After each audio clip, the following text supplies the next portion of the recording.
जय हिंद दोस्तों, वंदे मातरम। हमारे देश में कई सारे लोग ऐसे बैठे हुए हैं जो आज भी पाकिस्तान के साथ अमन की आशा लगाए बैठे रहते हैं। उनका मानना है कि पाकिस्तान के साथ जिस तरह के हालात भारत के हैं वो बहुत गलत हैं, और सिर्फ भारत के कारण, भारत की एरोगेंस के कारण ही पाकिस्तान के साथ इंडिया के रिलेशंस अच्छे नहीं हो पा रहे हैं। और हमारे देश में सबसे बड़ी बात, जब भी कोई आतंकी हमला होता है तो हमारे देश में ही बैठे हुए जो जयचंद हैं, ये पाकिस्तान को बेचारा दिखाने की एक भरसक कोशिश शुरू कर देते हैं। अभी आपने देखा ही होगा, पाकिस्तानी मीडिया चैनल्स ने, इवन पाकिस्तानी आर्मी ने कई सारे इंडियंस के वीडियो फुटेजेस और स्टेटमेंट्स का इस्तेमाल किया था अपने आप को जस्टिफाई करने के लिए कि भैया हम कुछ गलत नहीं कर रहे हैं, बल्कि भारत की गवर्नमेंट ही खराब है। लेकिन आपको एक बात माननी पड़ेगी, पाकिस्तान दरअसल वो हरकतिया है जो हरकत करने के बाद में विक्टिम कार्ड निकालकर सामने रख देता है और बोलता है कि भैया हमसे कुछ मत बोलो, ये हमारा जो कार्ड है ना विक्टिम नाम का, इसको देख लो। पाकिस्तान की मीठी बातें झूठी हैं। असली चेहरा इसका तभी निकलकर सामने आता है जब बात इंसानियत के ऊपर आती है। 227 मुसाफिरों की जान बचाने की अपील पाकिस्तान ने जिस तरीके से ठुकराई, वो साफ तौर पर बताता है कि पाकिस्तान कितना ज्यादा बेअक्ल नेशन है। इन 227 लोगों में कोई आर्मी के ऑफिसर्स या जवान्स नहीं थे। इसमें बच्चे, औरतें, बूढ़े, आम लोग, सबके सब शामिल थे। इंडिगो की फ्लाइट 6C212 दिल्ली से श्रीनगर जा रही थी, तभी हवा में खतरनाक टर्बुलेंस आ गया। अभी हम लोग न्यूज़ देख ही रहे हैं, 80 किलोमीटर प्रति घंटे की रफ्तार से दिल्ली में आंधी आई थी परसों, जिसमें कि कुछ एक लोगों की मृत्यु भी हुई थी। और इसी पूरी आंधी में इंडिगो की फ्लाइट C6C212 फंस गई। पायलट ने बिल्कुल उस समय समझदारी दिखाई, जो कि किसी भी पायलट को दिखानी चाहिए, और उन्होंने पाकिस्तान से उनके एयर स्पेस में थोड़ी देर घुसने की इजाज़त मांगी और कहा कि अगर हमें इमरजेंसी सिचुएशन आई तो हम लाहौर में लैंड करना चाहेंगे। ऑब्वियस सी बात है, पाकिस्तान ने वही किया जो पाकिस्तान से पूरी उम्मीद थी। पाकिस्तान ने कहा बिग नो, और यह कहकर सिर्फ पाकिस्तान ने उस फ्लाइट को अपने एयर स्पेस में घुसने से मना नहीं किया, बल्कि अपनी औकात और अपने नफरती चेहरा दोनों दिखा दिए। मेरा सवाल तो उन लोगों से है जो भी कुछ दिनों पहले पश्चिम बंगाल में प्रदर्शन कर रहे थे कि भारत ने आखिर पाकिस्तान के साथ में इंडस वाटर ट्रीटी को क्यों स्थगित करके रखा हुआ है। क्या वो लोग अब पाकिस्तान के अगेंस्ट प्रदर्शन करने के लिए आएंगे कि पाकिस्तान ने इतने सारे लोगों की जान खतरे में क्यों डाल दी? नहीं, क्योंकि वहां पर इन लोगों का एजेंडा सूट नहीं करेगा ना। एंड यकीन मानिए, ये मैं कुछ इंडियंस की ही बात कर रहा हूं, किसी और नेशन के लोगों की बात नहीं कर रहा हूं। और यकीन मानिए, लाहौर ने जो ये मना किया था ना, क्योंकि कई सारे जयचंद बैठे होंगे अभी जो वीडियो देख रहे होंगे, और ना देख रहे हो तो आप लोग भेज जरूर देना उनको। पाकिस्तान ने जो ये मना किया, उसके ऊपर कई लोग बोले कि अरे भैया कोई टेक्निकल गलती होगी। तो मैं आपको बता दूं, ये कोई टेक्निकलिटी वाला केस था ही नहीं, बल्कि ये एक बहुत सिंपल से तरीके से एक सोची समझकर करी गई साजिश थी और कुछ भी नहीं। क्यों भाई? जब तुम्हारे देश के ऊपर मिसाइल छोड़ी जा रही थी, तब तो तुमने अपना एयर स्पेस जो था चालू करके रखा था, कमर्शियल के लिए, सिविल एयरलाइंस के लिए तुमने खोल के रखा था। क्यों? क्योंकि तब तुमको इंडिया को रोकना था मिसाइल छोड़ने से, तो तुमने यात्रियों को अपनी ढाल बना लिया। और अब जब यात्री वाकई में खतरे में थे तो तुमने घुसने से मना कर दिया। ये और कुछ नहीं, ओछी मानसिकता दिखाता है पाकिस्तानियों की कि ये लोग कितने घटिया स्तर के ऊपर गिर सकते हैं। पाकिस्तान की ये हरकत 1947 से लेकर आज तक की नफरत की कड़ी का सिर्फ और सिर्फ एक बार हिस्सा है। पाकिस्तान ने बार बार दोस्ती की हाथ बढ़ाने वाले का हाथ काटा है, और जब भी भारत की बात आती है तब तो इनके आस्तीनों से सपोले निकलकर बाहर आते हैं। फिर चाहे आप कारगिल की बात कर लो, पुलवामा की बात कर लो, मुंबई की बात कर लो, चाहे किसी भी इंसिडेंट की बात कर लो, पाकिस्तान ने हमेशा ही भारत को इतना बड़ा धोखा दिया है कि वो भरोसे के काबिल नहीं बच जाता।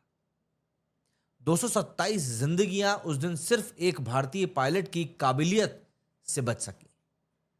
और मैं लिटरली सैल्यूट करना चाहूंगा इंडिगो के उन पायलट्स को जिन्होंने सूझबूझ दिखाई, और ऐसी एडवर्स सिचुएशन में भी, मतलब उस प्लेन की जो पाकिस्तान में जाने की परमिशन मांग रहा था, उस प्लेन की आगे का हिस्सा टूट चुका है। आप जरा सोचिए हवा में कितना खतरनाक टर्बुलेंस रहा होगा। मैंने जब उस वीडियो को देखा, और उस वीडियो में जिस तरीके से लोग वहां पर चीख रहे थे, चिल्ला रहे थे, साफ तौर पर डर वहां पर देखा जा सकता था कि वहां के लोग जो फ्लाइट में बैठे हुए हैं वो उस समय किस मेंटल कंडीशन से गुजर रहे हैं। लेकिन फिर हम लोग पाकिस्तान से इन सब चीज़ों के समझने की उम्मीद नहीं कर सकते, क्योंकि पाकिस्तान, कुछ कारण है कि वो पाकिस्तान है। पाकिस्तान ने इंसानियत की सबसे छोटी परीक्षा में भी खुद को फेल होकर अपना असली रंग दिखाया है। और पाकिस्तान ने बताया है कि आखिर क्यों इन लोगों के ऊपर आपको एक रत्ती भर भी भरोसा नहीं करना चाहिए, बल्कि हम क्यों करें इनके ऊपर भरोसा, हमारा तो कोई मतलब ही नहीं है। पाकिस्तानियों को खुद पाकिस्तानियों के ऊपर भरोसा नहीं करना चाहिए।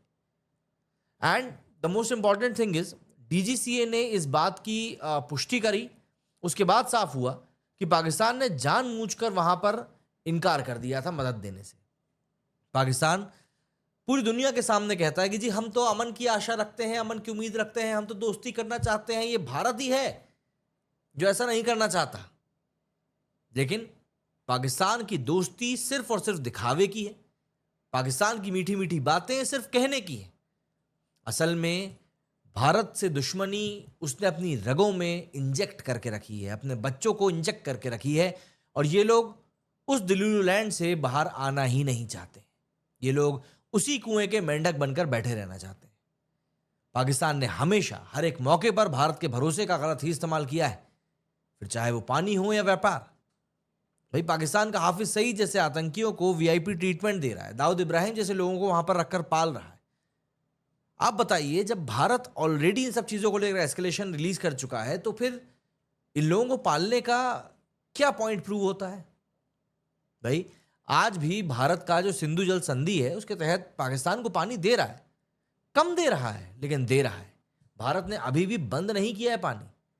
लेकिन ये जो हरकतें पाकिस्तान लगातार दे रहा है, जो ये हरकतें पाकिस्तान देना बंद नहीं कर रहा है, मेरे जहन में सवाल आता है कि यार आखिर कब तक हम इन लोगों को पानी देंगे?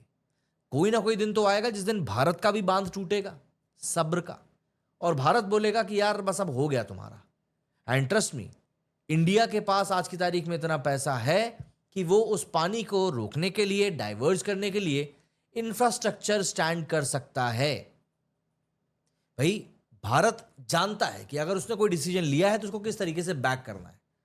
और आपको इस बात को मान लेना चाहिए कि बारूद का गुलदस्ता कभी खुशबू नहीं दे सकता, और पाकिस्तान वही बारूद का गुलदस्ता है जो इस समय भारत के कई सारे लोग अपने हाथ में पकड़ने के लिए मरे जा रहे हैं। ज्योति मल्होत्रा का जो केस निकलकर सामने आया, उस केस में अभी तक कुल 14 लोग गिरफ्तार हो चुके हैं।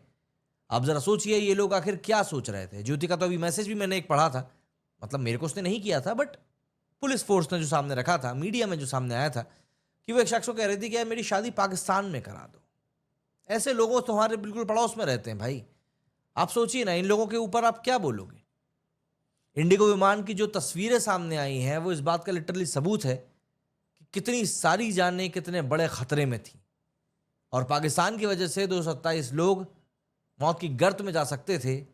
लेकिन वही है ना, ऊपर वाला सब देख रहा होता है, और जब वो अपना हाथ अपने आगे बढ़ा देता है तो फिर जाको राखे साइए मार सके ना कोई। पाकिस्तान ना सही, हमारे पास ऐसे जाबाज पायलट मौजूद थे जिन्होंने अपना काम किया। जो लोग अमन की आशा और मोमबत्ती लेकर पाकिस्तान को भाई मानते हैं, कहीं ना कहीं अगर उनको अभी भी सच्चाई नहीं दिख रही है तो मुझे लगता है कि उनको मतलब डूब जाना चाहिए। एक तरफ इंसानियत दिखाना और दूसरी तरफ इस तरीके से इंसानियत की भी चीज़ों को ही आप दरकिनार कर देना, ये सिर्फ और सिर्फ आपका दोगलापन दिखाता है, आपकी बेवकूफ़ी बताता है। क्योंकि रिश्ते कभी भी एक तरफा नहीं निभाए जाते। पाकिस्तान ने हमेशा ही भारत को धोखा दिया है, चाहे वो जंग हो या बातचीत हो। क्योंकि जब कारगिल की भी जंग छिड़ी तब हमारे प्रधानमंत्री अटल बिहारी वाजपेयी लाहौर में थे, और उस समय सोचिए ये लोग एक तरफ तो हमारे प्रधानमंत्री को केटर कर रहे थे और दूसरी तरफ कारगिल के ऊपर कब्जा कर रहे थे। अब वक्त आ चुका है दोस्तों कि हम लोग इस नकली शांति के डिल्यूजन से निकल कर बाहर आए, और हम इस बात को माने, एक्नॉलेज करें कि कुछ कुत्ते होते हैं जो वफादारी के लायक नहीं होते, और पाकिस्तान उन्हीं कुत्तों में से एक है जिस कुत्ते को आपको सिर्फ और सिर्फ दुलत्ती मारनी है और कुछ नहीं करना। अब वक्त आ चुका है कि हम इन सब बातों को समझें और पाकिस्तान को उस कटघरे में खड़ा करें जहां पर कि हम उससे सवाल पूछने के लायक हों। पाकिस्तान किसी से छुपा हुआ नहीं है कि आतंकी फैक्ट्री, इंसानियत से उसका कोई लेना देना हो ही नहीं सकता। महिलाएं वहां के लोगों के लिए सिर्फ और सिर्फ बच्चा पैदा करने की फैक्ट्री होती, और वहां के आदमी वो तो सिर्फ गप्पे करना जानते हैं। अगर हमारे पायलट ना होते तो आज हम 227 लोगों की मृत्यु का शोक मना रहे होते। तो all thanks to our pilots and salute to them, जिन्होंने इतनी एडवर्स सिचुएशन में भी अपने दिमाग को इतना शांत रखा कि वो कोई डिसीजन ले पाए।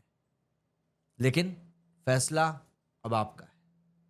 पाकिस्तान के साथ फिर से दोस्ती करना चाहेंगे या फिर दुश्मन की तरह उसको जवाब देने का यकीन रखेंगे?